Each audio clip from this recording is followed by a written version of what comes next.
प्रदेश में प्राइवेट बसों की हड़ताल चल रही है, लेकिन सरकार के इंतजाम जो हैं वो किए जा रहे हैं और क्या इस वार्ता का लगातार हल निकल रहा है। हमारे साथ डिप्टी सीएम प्रेम बैरवा जी मौजूद हैं।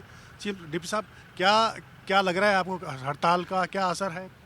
देखिए, हम सब की जिम्मेदारी है, विभाग की और हमारे जितने भी मोटर मालिक हैं उनसे भी मैंने कहा, लोगों की सुरक्षित जीवन उनका रहे इसके लिए थी और हम उनको कैसे सुरक्षित ले जाएँ, जितनी आगजनी हुई है उसके लिए बॉडी को मॉडिफाई के लिए कहा था। लेकिन फिर भी कई समस्याएं अगर उनके सामने है तो मैं कमिश्नर लेवल पे अभी बातचीत चल रही है, मैंने भी उनको कहा है और निश्चित रूप से हम सब मिलके काम करने वाले हैं, लोगों को अच्छी सुविधा मिले, हम उनके भी खिलाफ नहीं हैं।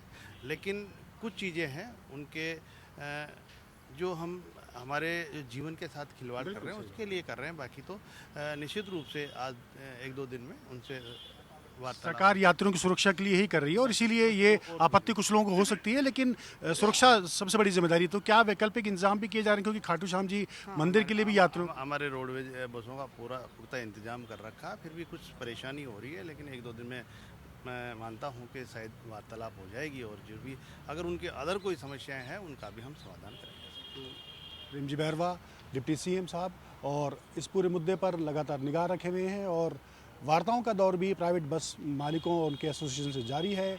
लेकिन देखने की बात होगी कि आखिर इसका हल किस तरह से निकल पाता है। और सरकार एक तरफ यात्रियों के जीवन की सुरक्षा के लिए जो उपाय परिवहन मंत्रालय की ओर से जारी किए गए हैं उन्हीं को कंपल्सरी करने के लिए आरटीओज़ और परिवहन विभाग के अधिकारियों को कहा गया है और इसीलिए इसी का विरोध जो है वो कुछ प्राइवेट बस मालिक जो हैं वो कर रहे हैं।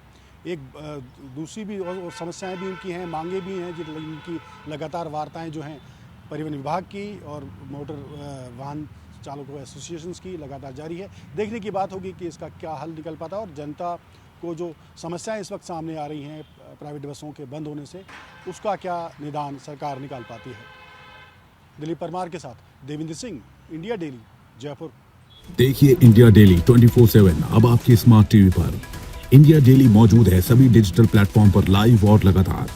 इंडिया डेली 24/7 हर दिन राष्ट्र को समर्पित।